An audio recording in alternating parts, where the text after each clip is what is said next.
हरे कृष्ण। हम प्रारंभ करते हैं आज का सत्र।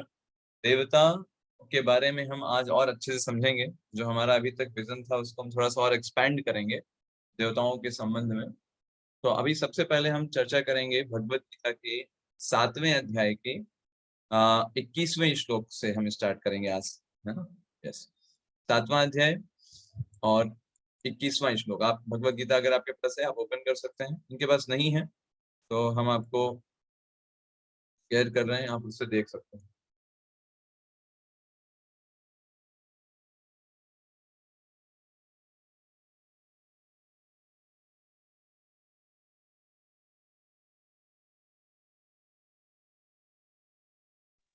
खोल लिया प्रभु जी। ओके, बहुत अच्छी बात है। तो ये 7वां अध्याय का 21वां श्लोक। यो यो 21वां श्लोक। याम याम तनु भक्त्या श्रद्धयार्चितुमिच्छति तस्य तस्याचलां श्रद्धां तामेव विदधाम्यहम्। विद्या माता जी अनुवाद पढ़िएगा। जी प्रभु जी, पढ़ रहे हैं।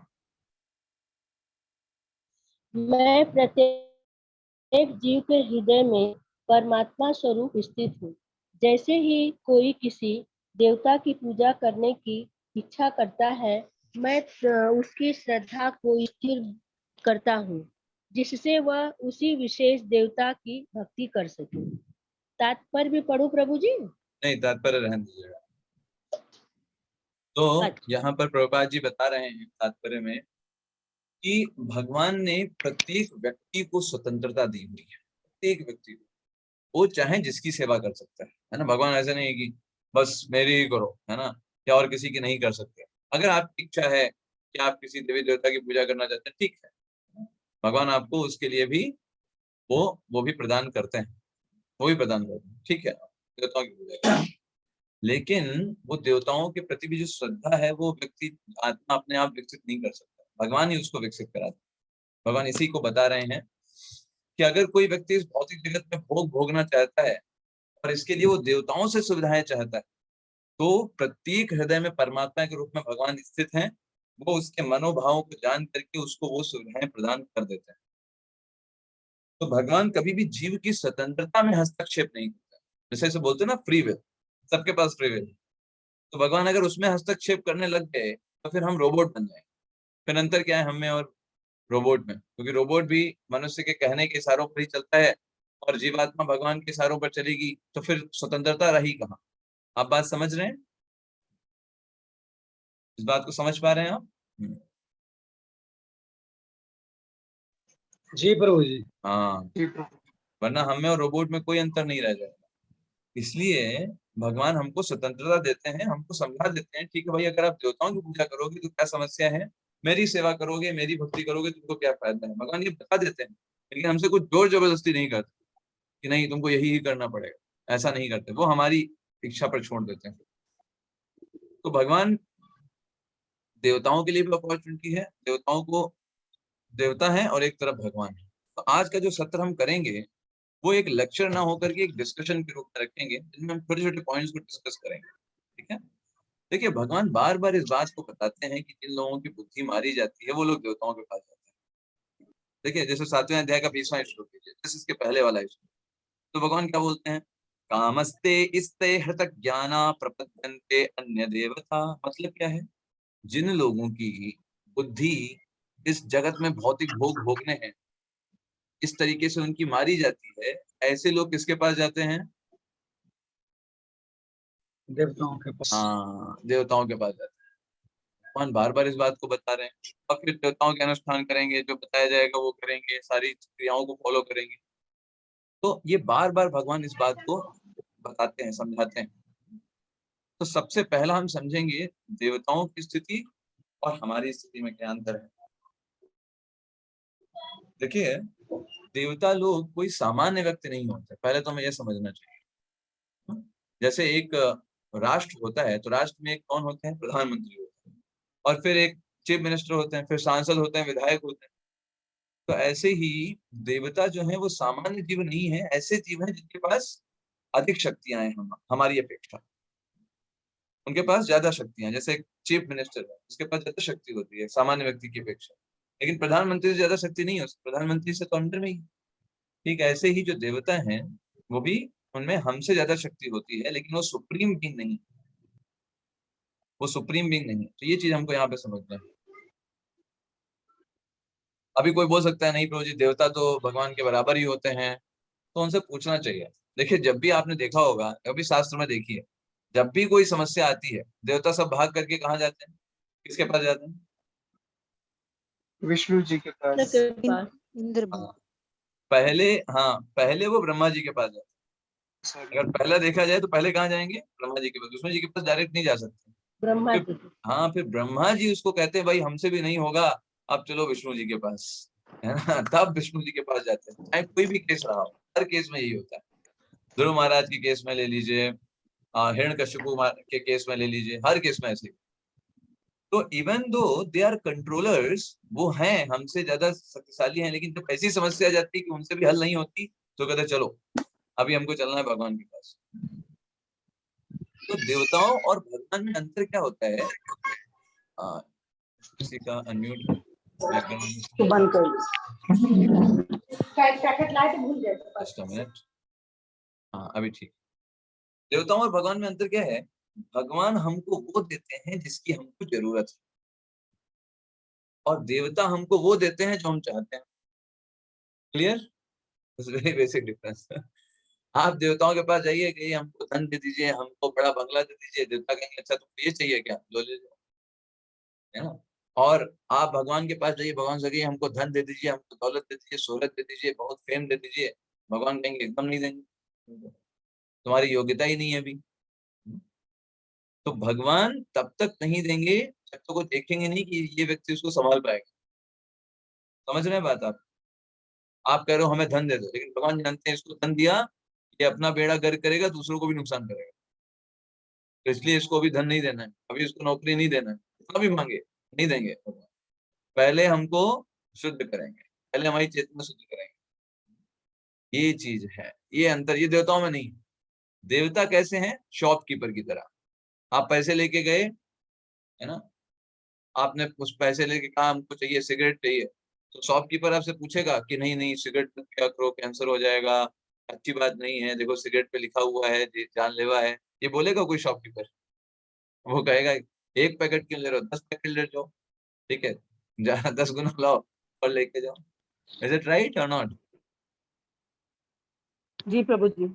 यही सिगरेट का पैकेट अगर वो अपने पिताजी से मांगे, कहे पिताजी सिगरेट का पैकेट दे दीजिए, तो सिगरेट का पैकेट तो नहीं, एक झापड़ जरूर मिल जाएगा उसको साथ में, क्योंकि पिताजी कभी भी उसे गलत कार्य करने नहीं देंगे, इवन तो उसको कष्ट भी हो, वो बहुत चिल्लाए नहीं नहीं हमको नशा करना है, नशा, तो पिताजी कहेंगे ना, ना तो ना, जब तक ये जो गलत कार्य करने की प्रवृत्ति नहीं चली जाती है, पिताजी उसे नहीं देंगे किसी भी प्रकार का कोई। तो ये चीज अंतर है भगवान में और देवताओं में, बेसिक डिफरेंस हम देख सकते हैं। तो देखिए, भगवान हमको वो देते हैं जिसकी हमें जरूरत है। अब सोचिए हमको सबसे ज्यादा जरूरत किसकी है? What things we need most? Yes, भक्ति की। यस, सबसे ज्यादा जरूरत है हमको भक्ति की। देवता नहीं दे सकते, वो देवताओं के अंडर में भक्ति नहीं है। प्रहलाद महाराज यही बताते हैं, नते विदुः स्वार्थ गतिम है विष्णु। इस जगत में जो लोग हैं वो यही नहीं जानते कि उनके लिए सबसे अच्छा है क्या। सबसे अच्छा व्यक्ति के लिए है उसे भगवान की भक्ति मिल जाए, भगवान की सेवा मिल जाए, ये सबसे बड़ी चीज है, उसे भक्तों का संग मिल जाए, ये सबसे बड़ा बेनेडिक्शन। अगर आपसे कोई पूछे दुनिया में सबसे बड़ा वरदान क्या है, सबसे बड़ी चीज आप क्या प्राप्त कर सकते हैं, तो हमको शास्त्र समझाते हैं, भक्त सिखाते हैं, भक्तों का संग सबसे बड़ी चीज।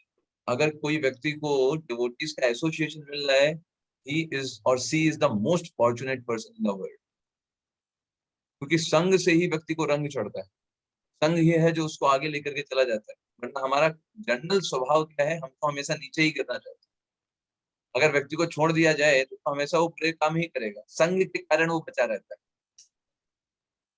संग हमको जो है वो ऊपर लेकर के जाता है, हमको बचाता है। तो कोई व्यक्ति पूछ सकता है ठीक है प्रभु जी, मतलब देवता लोग भी भौतिक वरदान देते हैं, ठीक है, बहुत उनसे ले लिया जाए, है ना, दे रहे हैं तो ले लेते हैं, भगवान ने तो अपॉइंट किया उनको। भगवान ने उनको समर्थता दी है देने की, तो भौतिक वरदान ले लेते हैं उनसे। समस्या क्या है? What is problem? मान लीजिए आपके पास कोई है, कहे प्रभु जी आप कृष्ण के भक्त हैं, हम तो देवता जी के भक्त हैं, और देवता से हम भौतिक वरदान ले लेते हैं, तो समस्या क्या है हमको? What is problem? यस, क्या आंसर देंगे आप, बताइए। कई वरदान ऐसे होते हैं जो भक्ति में रुकावट देते हैं। ओके, भौतिक वरदान भक्ति में रुकावट समस्या देते हैं। समस्या ये है प्रभु जी की देवता से जो कुछ प्राप्त होगा वो एक समय के बाद नष्ट हो जाएगा। हाँ, ओके, बहुत बढ़िया, वेरी नाइस, बहुत बढ़िया। और बताइए, और कुछ? हाँ, उभय विश्वास प्रभु जी ने बहुत अच्छा पॉइंट बताया, हम उससे सेटिस्फाई नहीं हो पाएंगे, समझ रहे हैं?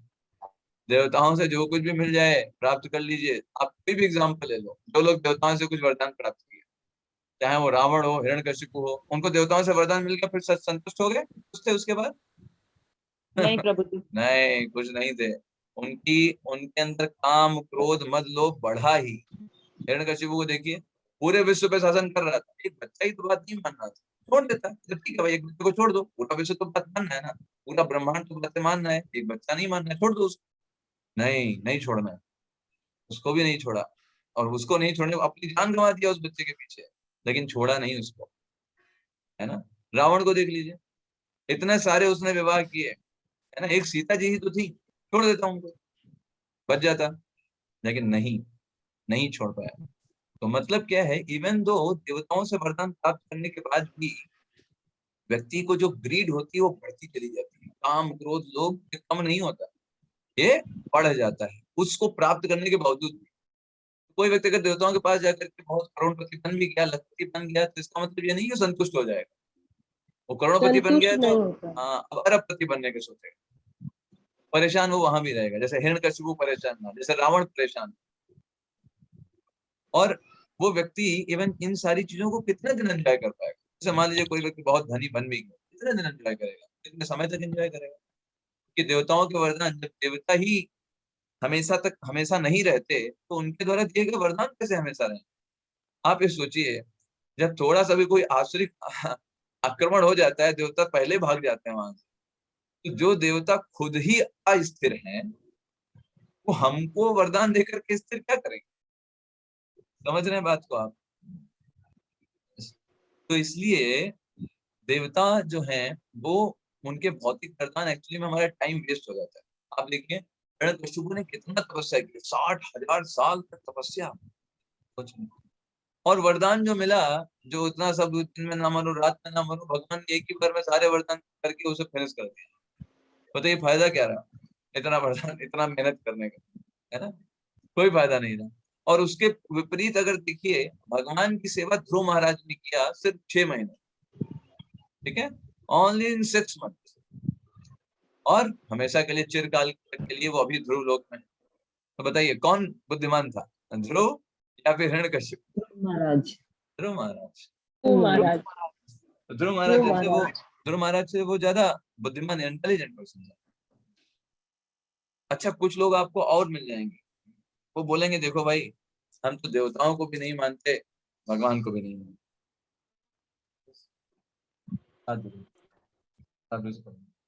वो पहले ही बता। तो कुछ लोग ऐसे मिलेंगे, वो कहेंगे हम देवताओं को भी नहीं मानते और भगवान को भी नहीं मानते। तब क्या, ऐसे लोगों को क्या बोले, बताइए?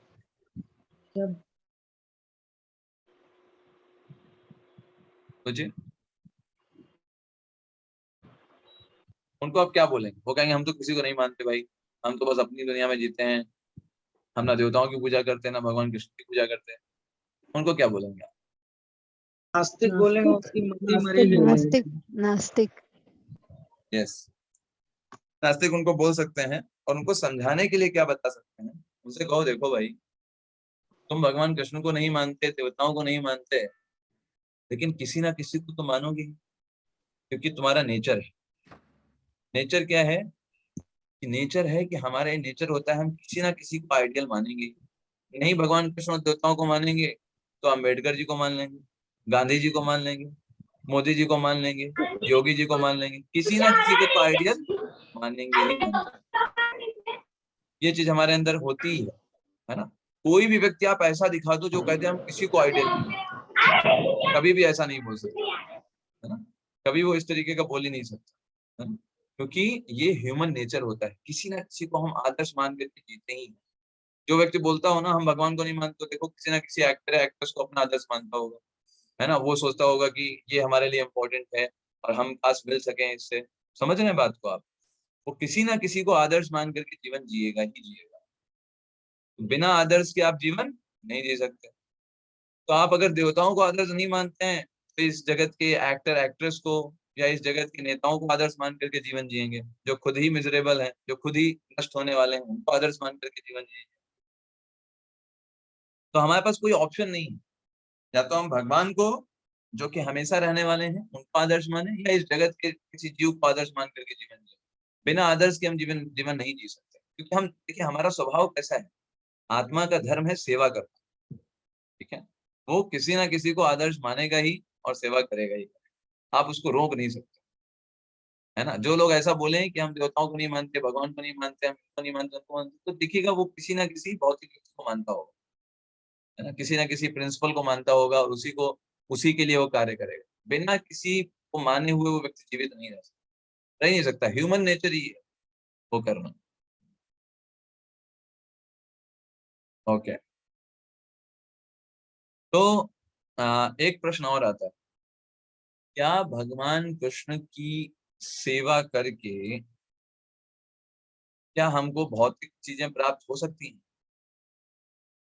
और अगर हो सकती हैं तो वो किसी देवता से प्राप्त भौतिक चीजों से किस प्रकार अलग होती है? दो क्वेश्चन देखिए एक ही में है। क्या भौतिक चीजों के लिए हम भगवान कृष्ण के पास जा सकते हैं या वो हमको दे सकते हैं? दूसरी चीज, क्या वो चीजें किस प्रकार से देवताओं से प्राप्त चीजों से अलग होती है? यस, सोचिए। भगवान का दिया हुआ चीज परमानेंट होगा। हाँ, वेरी इंपॉर्टेंट चीज, बहुत इंपॉर्टेंट चीज। देवता भी देते हैं, भगवान भी देते हैं, लेकिन जब भगवान देते हैं तो वो परमानेंट के लिए देते हैं, है ना। ये नहीं कि सिर्फ इस जन्म के लिए। हाँ, यस। और कोई? और वो नौवें अध्याय के 22वें श्लोक। जी, हाँ बताइए रंजीत प्रभु। कह रहे प्रभु जी 9वें अध्याय के 22वें श्लोक में भगवान समझाए हैं कि जो चीज की तुम्हें जरूरत है उसकी पूर्ति हम करेंगे, जो तुम्हारे पास नहीं है वो हम देंगे तुम्हें, चाहे वो भौतिक हो या कुछ भी हो, वो तो भगवान का। अगर हमें जरूरत है, अगर सही भक्ति कर रहे हैं तो उसकी पूर्ति तो भगवान खुद करेंगे। Correct, correct. मान लीजिए प्रभु जी हमें एक बहुत बड़ा मंदिर की स्थापना करनी है, जैसे प्रभुपाद ने भी एक कामना की होगी कभी कि हम अपने गुरु का आज्ञा का पालन करके पूरे विश्व में मंदिर बनाएंगे, तभी लोग भक्ति से जुड़ेंगे। तो ये उनका एक भौतिक डिमांड रहा होगा, जिसको प्रभु श्री कृष्ण ने पूरा किया, तभी आज वो इतने फेमस हो पाए। करेक्ट, प्रभुपाद ने बहुत मेहनत की। बिल्कुल, बहुत अच्छा बताया, है ना। लेकिन यहाँ पर आप देखिए, हम भौतिक डिमांड की बात कर रहे हैं। प्रभुपाद जी की जो डिजायर थी बड़ा मंदिर बनाने की, वो भौतिक डिजायर नहीं, वो आध्यात्मिक तो डिजायर। आध्यात्मिक थी। भौतिक डिजायर मतलब ये होना कि मेरे पास बड़ा बंगला हो, बड़ी गाड़ी हो, बड़ी संपत्ति हो, ये भौतिक डिजायर मेरे एंजॉय की थी। तो प्रश्न था, क्या भौतिक इच्छाओं की पूर्ति भगवान करने में समर्थ हैं? और दूसरा प्रश्न है, अगर समर्थ हैं, वो कर सकते हैं, तो वो करते हैं और देवता करते हैं, दोनों में क्या अंतर है? प्रभु जी देवताओं का क्षणिक होता है और भगवान का तो पूरा रहता है, इसलिए भगवान जो भी करेंगे हम लोग के अच्छे के लिए करेंगे। गुड। और बताइए नम्रता माता जी। हरे कृष्ण प्रभु जी। हरे कृष्ण। हरे कृष्ण। जसवंत जी, कह रहे थे कि जैसे जो देवता देंगे वो अपने जो मांगेंगे वो हम देंगे, लेकिन जो देंगे वो बेस्ट ही देंगे, है ना? गुड, बहुत बढ़िया। क्योंकि यस, देवता जो भी हाँ, हम मांगते हैं वो तुरंत दे देते हैं, लेकिन जो हमें हमारे लिए अच्छा है वो हमें देंगे, जो भी जरूरत है, जैसा भी हमारे लिए जो बेस्ट होगा वो भगवान करेंगे। करेक्ट, बहुत बढ़िया। यस, डॉक्टर एस द्विवेदी प्रभु, आप बताइए। जी जी प्रभु जी, हरे कृष्णा। हरे कृष्ण। भगवान हमें जो देंगे वो जो हमारे हितकर होगा प्रभु जी वही देंगे, और जो हमें देंगे वो हमारे लिए परमानेंट होगा, और देवता लोग जो देते हैं वो परमानेंट नहीं होता है। तो यही अंतर है भगवान और देवताओं से हम हर चीज की अपेक्षा करते हैं, लेकिन भगवान हमें यही देंगे जो हमारे हित में है, और जो देंगे वो हमारे लिए परमानेंट होगा। हरे कृष्णा प्रभु जी। हरे कृष्ण। प्रभु जी, मेरा व्यू ऐसा है कि भगवान हमको वो शक्ति देंगे, आध्यात्मिक शक्ति देंगे कि हमको जो हमारी डिजायर्स हैं वो ऑटोमेटिकली, जो माया का जो हमारे पर जो वो है, जो पार्श्व है वो खत्म हो जाए, तो हमारी डिजायर्स अपने आप कम हो जाएंगे। तो दैट इज व्हाट मेनली भगवान करेगा जो। करेक्ट, बहुत बढ़िया, बहुत बढ़िया। जी प्रभु जी। आप सब लोग तो एकदम विद्वान हो गए। हरे कृष्ण प्रभु जी। हरे कृष्ण। यस, प्रभु और कोई जी, कुछ बताना चाहते हैं? हरे कृष्ण प्रभु जी। हाँ, शालिनी में तो प्रभु जी, भगवान जो देते हैं वो तो हमारी भौतिक इच्छाओं के अनुरूप देते हैं, लेकिन जो भगवान से हमें प्राप्त होता है वो जिस चीज के हम योग्य हैं भगवान हमें वही देते हैं। ऐसा नहीं कि हम जिस चीज के योग्य नहीं हैं और भगवान हमें वो चीज दे दें। ठीक है, और बहुत बढ़िया। देवताओं से हमें दोनों में चीजें मिल जाती हैं। करेक्ट, हरे कृष्ण प्रभु जी। हरे कृष्ण। तो बहुत अच्छा आप सभी ने बताया, ये बिल्कुल फैक्ट बात है। भगवान जब देते हैं, जैसे ध्रुव महाराज थे, ध्रुव महाराज ने क्या बोला कि हमें ब्रह्मा जी से भी बड़ी संपत्ति चाहिए। अब सोचिए कितना बड़ा भौतिक डिमांड है, इतना बड़ा तो हिरण्यकशिपु ने भी नहीं मांगा था, ठीक है, कि हमको ब्रह्मा जी से भी बड़ा पद चाहिए, बहुत बड़ी मटेरियल डिमांड है ना। और क्या, क्यों? बदला लेने के लिए। किससे बदला लेना था? अपनी सौतेली माता, है ना, सुरुचि से बदला लेने के लिए। कोई अच्छे काम के लिए भी नहीं, बदला लेने के लिए। लेकिन वो गए किसके पास उस चीज को लेने के लिए? किसी देवता के पास। किसके पास गए? भगवान के पास। भगवान के पास गए। बस यही चीज डिफर है। हिरण्यकशिपु को बहुत बड़ी संपत्ति चाहिए थी, ध्रुव महाराज को भी बड़ी संपत्ति चाहिए थी, पर दोनों के जो वर्शिपेबल लॉर्ड हैं वो अंतर थे। एक देवता की पूजा कर रहे हैं और एक भगवान की पूजा कर रहे हैं। तो भगवान जब कोई चीज देते हैं तो पहले हृदय को स्वच्छ कर देते हैं। हमारे अंदर की जो डिजायर्स हैं, भोग करने की प्रवृत्ति है, उसको खत्म कर देंगे, ताकि हम अपना नुकसान ना कर पाए।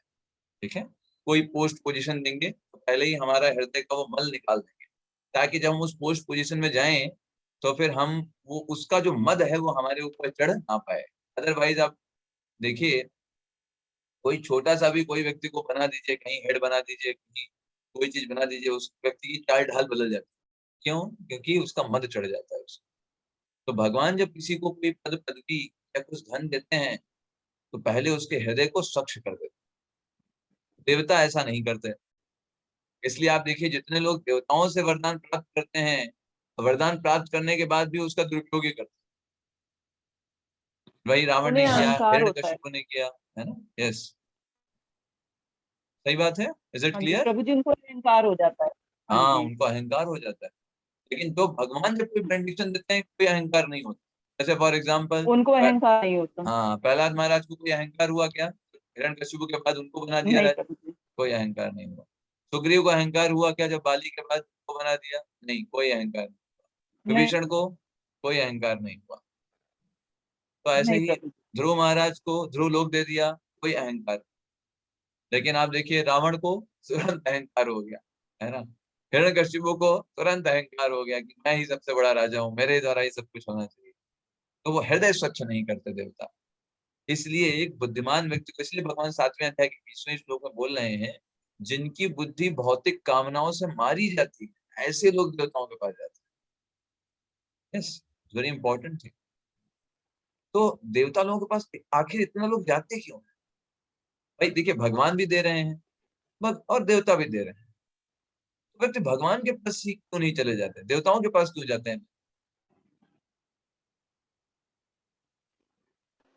तो ये भगवान के पास जाने के लिए कुछ पेशेंस चाहिए, और आदमी सोच भी नहीं पाता कि इतना जल्दी जैसे देवता के पास गए, 5-6 सोमवार किया, अब हमको ये चाहिए, ठीक है, Yes. तो उन्हें ये पता होता है कि इतना 16 सोमवार है, कुछ भी करेंगे तो वो इमीडिएट मिलने हाँ, वाला प्रभु है। जी को लेकिन भगवान के पास जाने के लिए थोड़ा पेशेंस चाहिए और धैर्य रखना पड़ेगा, और मतलब अपने को सोचना पड़ेगा कि हम करते रहेंगे, भगवान शायद अब देंगे, ये उनके ऊपर पूरा विश्वास रखना पड़ेगा, तब जाके। कृष्ण प्रभु जी। हरे कृष्ण, बहुत बढ़िया, बहुत अच्छा बताया। यस माता जी, बताइए। और कोई? प्रभु जी, पिता तक पहुंचने के लिए मार्ग सुगम होता है, लेकिन भगवान तक पहुंचने के लिए बहुत दुर्गम मार्ग होता है। इसलिए मनुष्य का ये नेचर होता है कि दुर्गम मार्ग को वो देर से करता है, सुगम मार्ग पर चलने की कोशिश ज्यादा करता है। बहुत बढ़िया, वेरी गुड। प्रभु जी, भगवान पहले देखते हैं कि देना उचित है कि उचित है, उसके पश्चात देते हैं, और देवता बस प्रसन्न होके दे देते हैं प्रभु जी। यस, तो भगवान थोड़ा सा टाइम लेते हैं। क्यों टाइम लेते हैं? क्योंकि हृदय को स्वच्छ करना होता है। जैसे आपने मांगा कि हमको बहुत सारा धन दे दीजिए, भगवान कहेंगे पहले हृदय स्वच्छ करो, भजन कीर्तन अच्छे से करो, हृदय साफ हो जाएगा, तब मिल जाएगा, तब तुम उसका दुरुपयोग नहीं करोगे। लेकिन देवता ऐसा नहीं करते, वो तुरंत दे देते हैं। और जब भगवान कोई देते हैं तो व्यक्ति के ऊपर उसका मद नहीं चढ़ता है। जैसे एग्जाम्पल में बताए जाते हैं, भगवान ऐसा नहीं कि बहुत ज्यादा मेहनत कराते हैं, मेहनत ज्यादा नहीं कराते। उनका मेन काम होता है हृदय को स्वच्छ करना। वो भजन कीर्तन से ही होता है, भगवान को अप्रोच करने से। जैसे रामचरितमानस में आता है, सुंदरकांड में आप अगर पढ़ेंगे, जो संपत्ति शिव राम नहीं, दीन दिए तस्मात्, सोई संपत ही विभीषण ही, सकुच दीन रखना। तो जो संपदा शिव जी से रावण को कैसे प्राप्त हुई थी? 10 मस्तक काट दिए अपने, तब जाकर के वो रावण ने शिव जी से प्राप्त किया था लंका के राज्य। जो संपत्ति शिव रावण ही, दीन दिए 10 मात, 10 मात देने पे प्राप्त हुआ। सोई संपत्ति ही, वही संपत्ति विभीषण ही, सकुच दीन रघुनाथ। भगवान राम जब दे रहे हैं तो बड़ा संकोच कर रहे हैं, अरे ये तो मेरा इतना अच्छा भक्त है, मैं क्या दे रहा हूँ इसको, है ना। और विभीषण ने क्या किया? सिर्फ भगवान के पास है, भगवान हम तो बस आपके शरणागत हैं, आपके दास हैं, हमें रख लीजिए, इतना बस बोला। भगवान ने उनको हृदय शुद्ध करके आया। तो भगवान ऐसा नहीं कि भगवान बहुत कुछ नहीं दे सकते, भगवान बहुत कुछ दे सकते हैं, देवताओं से कहीं कहीं ज्यादा दे सकते हैं, और दिया भी है। ऐसे अनेक एग्जाम्पल्स, ध्रुव महाराज को ले लीजिए, प्रहलाद महाराज ले लीजिए, सुग्रीव को ले लीजिए, विभीषण को ले लीजिए, है ना, सुदामा को ले लीजिए। क्या भगवान ने भौतिक चीजें नहीं दिया? बिल्कुल दिया, बहुत ज्यादा मात्रा में दे। देवता क्या देंगे? लेकिन वो पहले हमारे हृदय को क्या करते हैं? स्वच्छ करते हैं। देवता सब कुछ नहीं दे सकते, देवता हर एक चीज नहीं दे सकते, भगवान सब कुछ दे सकते हैं। जैसे आपको पता हो, जब हिरण्यकश्यपु ने बोला कि हमको मुक्ति दे दो, है ना, हम मरे ही मत यहाँ पर, ब्रह्मा जी ने कहा हम नहीं दे सकते, ये हमारे अंडर में नहीं है, मुक्ति हमको प्राप्त नहीं है, हमको जन्म मृत्यु होना पड़ता है, तुमको कैसे दे? तब उसने मांगा कि दिन में ना मरो, रात में ना मरो, इतना सब कुछ मांगा। ऐसे ही रावण के पास जब गए तो ब्रह्मा जी से ही कहा कि हमको मुक्ति कर दो, किसी से ना मरे। ब्रह्मा जी ने कहा मरना तो पड़ेगा ही, भौतिक जगत का नियम, हमको भी मरना पड़ता है समय के बाद, है ना। तो फिर उसने वरदान मांगा, ठीक है, और किसी से ना मरे, मनुष्य और बानर दो को छोड़ दी, इन लोगों से, ये लोग हमको मार सकते हैं, बाकी बाकी नहीं। तो मतलब देवताओं के पास ऐसा नहीं है वो सब कुछ आपको दे सकते हैं, उनको जिस डिपार्टमेंट का हेड बनाया गया सिर्फ वही वो दे सकते हैं। ठीक है, आपको बनाया गया भाई, ठीक है, आप इस डिपार्टमेंट के चोटी हैं, फिर आपके पास आएगा, या ऐसा मांगेगा, ऐसा तपस्या करेगा, तो उसको दे देना। देवता बस उतना ही, उसी डिपार्टमेंट को दे सकते हैं। भगवान कुछ भी दे सकते हैं, किसी भी तरीके से दे सकते हैं। यस, इसलिए एक बुद्धिमान व्यक्ति है वो कभी भी वो भगवान के पास ही जाना सबसे अच्छा समझता है। ओके, तो नेक्स्ट क्वेश्चन हम आपसे डिस्कस करेंगे। भगवान दो चीजें बताते हैं कि लोग देवताओं के पास क्यों जाते हैं। पहला तो कम बुद्धिमान होते हैं, एक बताता है, और दूसरा वो लोग क्विक रिजल्ट चाहते हैं, बहुत जल्दी रिजल्ट चाहते हैं। ये दो चीजों के कारण वो लोग देवताओं के पास जाते हैं। जैसे आप देखिए, अगर आप शुद्ध देसी घी का लड्डू बनाएंगे तो उसमें बड़ा मेहनत लगता है, बहुत पैसे भी लगेंगे। लेकिन अशुद्ध देसी घी का लड्डू बनाइए, सस्ते में भी मिल जाएगा और जल्दी बन भी जाएगा, है ना। तो ऐसे ही चीज, जिसको अच्छा लड्डू खाना है उसको वेट करना पड़ेगा, लेकिन जिसको बस बहुत जल्दी खाना है तो क्या है, किसी भी घी में बना के सस्ता वस्ता बना के खा लेगा। तो ऐसे ही जो लोग भौतिक भोग के प्रति बहुत ज्यादा ललायित रहते हैं, ये समझ नहीं पाते कि कैसे ये भौतिक भोग हमारे लिए कष्टदायी हो सकते हैं, इसलिए वो लोग देवताओं के पास जाते हैं। तो आप मुझे कोई एक ऐसा एग्जाम्पल बताइए कि जब इस एग्जाम्पल में भगवान कृष्ण संतुष्ट हो गए थे, तो उस कारण से सारे के सारे सभी लोग संतुष्ट हो गए सिर्फ भगवान की संतुष्टि के कारण। ऐसा कोई पास्ट टाइम आपको याद है?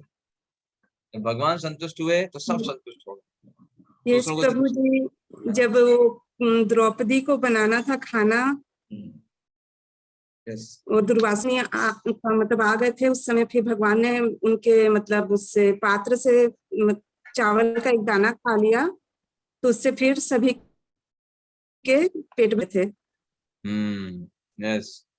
तो अगर कोई व्यक्ति भगवान को संतुष्ट करता है, देवता लोगों को कोई समस्या नहीं। ऐसा नहीं है देवता दुश्मन बन जाते हैं, वो तो इवन बहुत अच्छा मानते हैं, चलो भाई ये सही रास्ते पे चल गया सही रास्ते पे चला गया, अभी भटकेगा नहीं है ना। तो वो उसको और अच्छा मानते हैं देवता लोग, उसको बहुत अप्रिशिएट करते हैं, रेस्पेक्ट करते हैं उसको। ये बहुत अच्छा व्यक्ति करता है। भगवान कृष्ण भगवत गीता में एक और पॉइंट बताते हैं देवताओं के बारे में। वो कहते हैं कि जो लोग देवताओं की पूजा करते हैं वो मेरी ही सेवा करते हैं। एक्चुअली देवताओं की पूजा हो रही है, एक्चुअली में भगवान कृष्ण की पूजा हो रही है, लेकिन अवैध तरीका है भगवान कृष्ण की सेवा करना। भगवान भगवत गीता में बताते हैं दैट इज अविधि पूर्वकम। जो लोग देवताओं की पूजा करते हैं वो मेरी ही पूजा करते हैं, लेकिन ये अवैध तरीके से। ये कैसे है? मतलब देवताओं की पूजा करना भगवान की पूजा है, क्यों? आओ,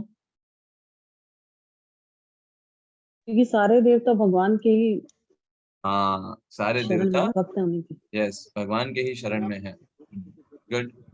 तो हाँ, लेकिन प्रभु जी, देवताओं की भी तो पूजा की जाती है, उसका भी तो विधान है।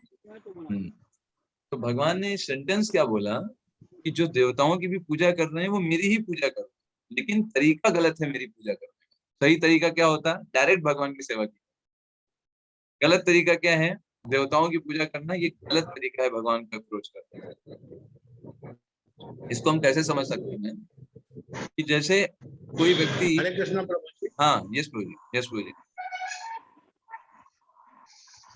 जैसे ये बात है प्रभु जी कि हम हनुमान जी को ये प्रसाद चढ़ाते हैं, तो हनुमान जी स्वयं न लेकर के वो पहले भगवान श्री राम को अर्पित करते हैं, उसके बाद वो उसको ग्रहण करते हैं। करेक्ट, बहुत बढ़िया Prabhu ji. That is one aspect. Yes. लेकिन प्रभु जी एक और बात भी है ना कि हम लोग भक्त की भी पूजा करते हैं ना, भगवान भी देवता भी भगवान के भक्त हैं, तो भक्तों की पूजा करने में भी क्या गलत है? बहुत अच्छा, ये दूसरा एस्पेक्ट है। जैसे प्रभु जी हम एक पेड़ को पानी जड़ में देते हैं और वो सब जगह उपलब्ध हो जाता है, वैसे ही हम भगवान की अगर पूजा स्वयं करें तो सब देवी देवता संतुष्ट हो जाएंगे। करेक्ट, दैट इज अ बहुत बढ़िया। विद्या माता जी ने बहुत अच्छा बताया कि देखिए होता क्या है, अविधि पूर्वकम का मतलब क्या है। जैसे एक पेड़ है, तो पेड़ की जड़ में पानी देना ये विधि, तो सबके पास पानी पहुंच जाए। लेकिन अगर वही हम पेड़ की डाल पे डालें, पेड़ की पत्तियों में पानी दें, तो भी थोड़ा बहुत पानी पहुंच रहा है, लेकिन वो प्रॉपर प्रोसेस नहीं पहुंचाने। प्रॉपर प्रोसेस क्या होता? हम जड़ में पानी डालते और जड़ के माध्यम से पानी जाता, ठीक है, तो वो प्रॉपर प्रोसेस। जैसे अगर कोई एक एग्जाम दे रहा है बच्चा, उसने एग्जाम में टीचर को 100 रुपए का नोट चिपका दिया और लिख दिया कि पास कर दीजिए, ठीक है तो ये टीचर को घूस दे रहा है ना। यस, तो ये अवैध पूर्वक है, ये सही तरीका नहीं है। ठीक ऐसे ही इस संसार में लोग कर्म नहीं करना चाहते और सिर्फ क्या करना चाहते हैं, अपने हृदय को स्वच्छ नहीं करना चाहते, लेकिन देवताओं से भौतिक वरदान पा करके उसका लाभ उठाना चाहते हैं। समझ रहे हैं बात आप? जैसे एक स्टूडेंट पढ़ाई नहीं करना चाहता, कह रहा नहीं हम पढ़ाई नहीं करेंगे, हम क्या करेंगे 500 का नोट चिपका देंगे कॉपी में और टीचर हमको नंबर दे देंगे। तो देवताओं की पूजा करना मतलब अपने हृदय को बिना स्वच्छ किए उस भोग को भोगने की इच्छा रखना, ये अविधि है, ये विधि पूर्वक नहीं। विधि क्या होती? हृदय को पहले हम स्वच्छ करें भगवान का नाम जप करके, कीर्तन करके, भक्तों के संग में, और फिर उस भौतिक भोग का अगर हमारे पास आएगा भी तो वो हमको नुकसान नहीं पहुंचा पाएगा। बात समझ में आई आपको? यस, एकता माता जी आप कुछ बोल रहे हैं? प्रभु जी, फिर इतने विधान क्यों बनाए गए हैं देवताओं की पूजा के? मतलब सभी के हैं, देवी देवताओं सबके बहुत बड़े बड़े विधान है पूजा करने हैं। मतलब महामृत्युंजय का जप करो कि देवी सप्तशती का पाठ करो, तो इतना फिर बनाया क्यों गया जब ये सब हाँ, सही बहुत नहीं है अच्छा तो? प्रश्न, बहुत अच्छा प्रश्न, ये प्रश्न उठना चाहिए, बहुत अच्छी बात आपने पूछा। यही हमारा नेक्स्ट क्वेश्चन ही था कि क्यों देवताओं की पूजा करना शास्त्रों में वर्णित है। अब भाई अगर नहीं, अगर सही है, वो अवैध तरीका है, तो क्यों वर्णित है? तो इसके लिए बताया जाता है कि जो शास्त्र होते हैं वो बहुत ब्रॉड लेवल पर होते हैं, वो संकुचित विचारधारा पे नहीं होते। देखिए, हर कोई व्यक्ति शुद्ध भक्त नहीं है कि वो डायरेक्ट भगवान को अप्रोच करेगा, ठीक है? तो शास्त्र में सारे देवी देवताओं के बारे में भी लिखा होता है। तो पहली चीज तो ये है कि जनरली लोग जो होते हैं वो भौतिकतावादी होते हैं। तो अगर शास्त्र उनको ये मौका नहीं देंगे देवताओं की तरफ से प्राप्त करने के लिए, ठीक है, तो वो तो भगवान कृष्ण के पास तो डायरेक्ट जाने वाले हैं नहीं, कोई डिवोटी तो है नहीं, तो वो तो पूरी तरीके से धर्म को छोड़ देंगे, कहेंगे भाई हमें तो भौतिक इच्छा चाहिए थी और यहाँ तो हमारे लिए कोई सुविधा है ही नहीं। तो शास्त्र को ही पूरी तरीके से अस्वीकार कर देंगे, पूरी तरीके से मेटलिस्टिक बन जाएंगे, नास्तिक बन जाएंगे। तो शास्त्र कहते हैं कोई बात नहीं, आपको भौतिक इच्छा चाहिए, आप देवताओं के पास जा रहे हैं, ठीक है, आप जाइए, आप विधि विधान को फॉलो करिए, आपको वो भौतिक चीजें मिलेंगी। और साथ साथ में जब कोई व्यक्ति देवताओं की पूजा करता है तो उसके हृदय में ये भावना रहती है कि कोई हमसे ऊपर है, ये कॉन्शियसनेस मेंटेन रहती है। वो ऐसा नहीं सोचता कि अरे मैं स्वतंत्र हूँ, जो मन हो कर सकता, उसके अंदर ये भावना रहती नहीं। कुछ लोग हैं जिनको जो हमसे ऊपर है, ये भावना एटलीस्ट उसके अंदर में रहती है।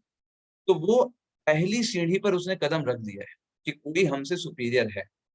इस तरह वो धीरे धीरे धीरे करके आगे बढ़ेगा, फिर उसको समझ में आएगा कि देवता तो सुपीरियर है, लेकिन उनसे भी सुपीरियर भगवान कृष्ण, और कृष्ण को वो समझेगा धीरे धीरे। थोड़ा टाइम लगेगा उसको कृष्ण तक पहुंचने में, पर वो भी एक प्रोसेस है। एक है डायरेक्ट लिफ्ट से चढ़ जाए भगवान Krishna, supreme personality of godhead, he can give everything all the thing. लेकिन जो डायरेक्ट नहीं चढ़ सकता, देवता कहते कोई बात नहीं, तुम्हारे लिए सीढ़ी, तुम सीढ़ी पे 1 कदम 2 कदम 3 कदम चढ़ते चलो। तो ऐसा नहीं कि स्क्रिप्चर उसको बाहर कर देते हैं। जैसे अगर आपने ये पूछा, आप इसी को थोड़ा सा मॉडिफाई कर दें, शास्त्रों में क्यों बोला गया है बलि प्रथा के बारे में। शास्त्रों अगर ये गलत है तो, अगर नहीं करना चाहिए, बलि नहीं देना चाहिए, पशुओं को नहीं मारना चाहिए, शास्त्रों में बलि प्रथा क्यों बताएगी? तो शास्त्र जो है वो सबको इंक्लूड करता है, that is a very important thing. तो जो लोग बहुत ज्यादा मांसाहार करते हैं, मांसाहार नहीं छोड़ सकते, उनके अंदर ऐसी विचारधारा है, तो शास्त्र कहते हैं कोई बात नहीं, आपको मांसाहार करना है, ठीक है, तो हम आपको नियम बताते हैं, आपको उस नियम के आधार पर मांसाहार करना होगा। क्या नियम है? पहला नियम है आपको पूर्णिमा की रात में ही खा सकते हैं। अच्छा, फिर आपको काली माता के मंदिर जाना होगा, उस पूर्णिमा की रात में स्वयं लेके जाना होगा उस पशु को, मारने से पहले उसके कान में बोलना होगा कि देखो मैं तुमको मार रहा हूँ, अगले जन्म में तुमको ये सुविधा देता हूँ कि तुम भी मुझे मार सकते हो, उसके कान में बोलना होगा। फिर उसको स्वयं उसकी हत्या करनी होगी अपने हाथों से और उसको तड़पते देखना होगा। फिर वो भोग जो है उसको आप जो है काली माता को समर्पित करके फिर उसको आप डिस्ट्रीब्यूट करके फिर आप उसको पा सकते। तो व्यक्ति सोचेगा कि इतना पाप मैं अपने ऊपर चढ़ा रहा हूँ, इसको खत्म करो, ठीक है। इसके लिए एक सिंपल सा और उदाहरण आप समझ सकते हैं। जैसे आप किसी डॉक्टर के पास गए, आप रोज 10 सिगरेट पीते थे, तो डॉक्टर ने क्या बोला, कल से तुमको 5 सिगरेट पीना है रोज। तो आप बोलोगे, मान लीजिए कोई दूसरा व्यक्ति वहां खड़ा हो, वो नहीं जानता हो बीमारी के बारे में, तो बोलेगा डॉक्टर आप कैसे डॉक्टर हो, आप तो रोज 5 सिगरेट पीने के लिए बोल रहे हो। वो तो यही बोलेगा उसने ये सुना कि डॉक्टर ने क्या बोला, तुमको रोज 5 सिगरेट पीनी, तो वो तो यही समझेगा डॉक्टर खराब है। डॉक्टर खराब नहीं है, डॉक्टर उस रोगी के लेवल के आधार पर उसको सजेशन दे रहा है। क्योंकि अगर उस रोगी को तुरंत बता देगा तुमको एकदम सिगरेट नहीं पीनी, तो वो तो कर नहीं पाएगा, वो कहेगा भाड़ में जाए डॉक्टर, हम तो 10 काम 10 से 15 पिएंगे, है ना।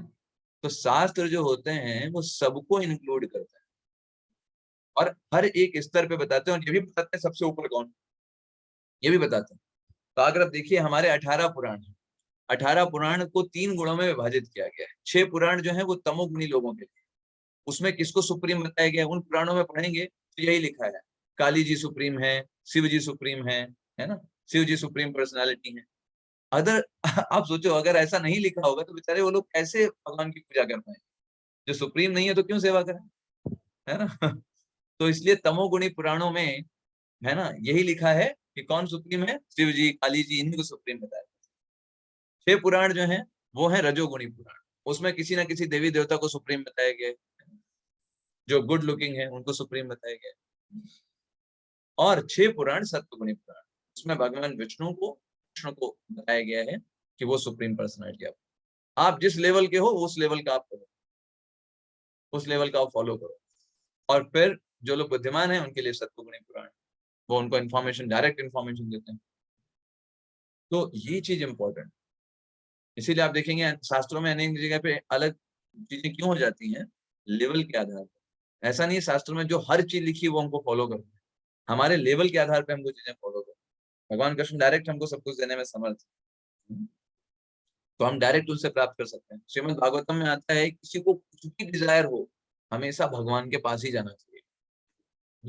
देखिए आप अपने पिताजी से कुछ भी मांगिए, आप भिखारी नहीं कहलाएंगे। घर के बाहर जाएंगे किसी दूसरे से मांगेंगे तो लोग बोलेंगे भिखारी है ना। तो ऐसे ही जब तक हम भगवान कृष्ण से कुछ मांगते हैं उसमें कोई प्रॉब्लम नहीं। आपके अंदर कोई भौतिक भी इच्छा है ना, तो हमें भगवान कृष्ण से ही बोलना चाहिए कि भगवान ये गलत है मैं जानता हूँ, लेकिन अभी मेरे हृदय में ये बात है, तो आप मेरे हृदय को शुद्ध करिए जिससे मैं आपकी भक्ति अच्छे से कर सकूं। तो इस तरीके से हमें हमेशा भगवान को ही अप्रोच करना चाहिए और अपनी स्थिति को स्पष्ट करना चाहिए। मैं जानता हूँ कि चीजें गलत हैं, कि नहीं होना चाहिए, लेकिन मेरे हृदय में है, तो मैं आपकी शरण में आया हूँ, आप इसके लिए कार्य करें। तो दूसरी बात आ जाती है, जब व्यक्ति इतना सुनता है कि भक्त भाई देवताओं के पास कुछ नहीं, हमको भगवान कृष्ण के पास जाना चाहिए, तो उसकी एक मेंटालिटी डेवलप होती है। इसका मतलब देवता जो लोग हैं वो नीचे हैं, हमें उनके मंदिर नहीं जाना चाहिए, उनका सम्मान नहीं करना चाहिए। That is wrong thing. हमें जो भी देवी देवता हैं उनका बहुत सम्मान करना चाहिए, बहुत उनको रिस्पेक्ट देना चाहिए। ठीक वैसे जैसे कि आप रिस्पेक्ट करते हो एक पुलिस ऑफिसर। पुलिस ऑफिसर जो है वो इसके लिए काम कर रहा है, वो प्राइम मिनिस्टर के लिए काम कर रहा है। आप ये नहीं बोल सकते हम प्राइम मिनिस्टर को मानते हैं लेकिन पुलिस ऑफिसर को नहीं मानेंगे, ट्रैफिक पुलिस को नहीं मानेंगे। नो, अगर आप ट्रैफिक पुलिस का अपमान कर रहे हो तो किसका अपमान कर रहे हो? इनडायरेक्टली आप प्रधानमंत्री का अपमान कर रहे हो, आप उस सरकार का अपमान कर रहे हो। और अगर आप उस ऑफिसर को नुकसान पहुंचाते हो, ट्रैफिक पुलिस वाले को नुकसान पहुंचाते हो, तो पूरी सरकार आपके पीछे आ जाएगी। क्यों? क्योंकि वो ट्रैफिक पुलिस वाला जो कार्य कर रहा है उसकी अनुमति से कर रहा है। सही है, प्रधानमंत्री के सरकार की अनुमति से कर रहा है। और अगर आप उसको फॉलो नहीं करोगे, उसकी डिसरिस्पेक्ट करोगे, तो किसकी डिसरिस्पेक्ट है? सरकार की डिसरिस्पेक्ट। तो मतलब किसी को हमें डिसरिस्पेक्ट नहीं करना है। इवन दो हम उनकी पूजा कर सकते हैं, हम व्रत कर सकते हैं, लेकिन हमें हमेशा यही मांगना चाहिए कि हमें भगवान की भक्ति चाहिए, भगवान के प्रति प्रेम चाहिए। इवन दो सबसे बड़ी जो भक्त माना जाता है वो है गोपियां, भगवान कृष्ण की। वो गोपियां भी कात्यायनी व्रत करती थी, लेकिन कात्यायनी व्रत करके दुर्गा जी से क्या मांगती थी कि हमें अपने जीवन का सर्वश्रेष्ठ जो लक्ष्य है वो चाहिए, भगवान कृष्ण चाहिए अपने पति के रूप में।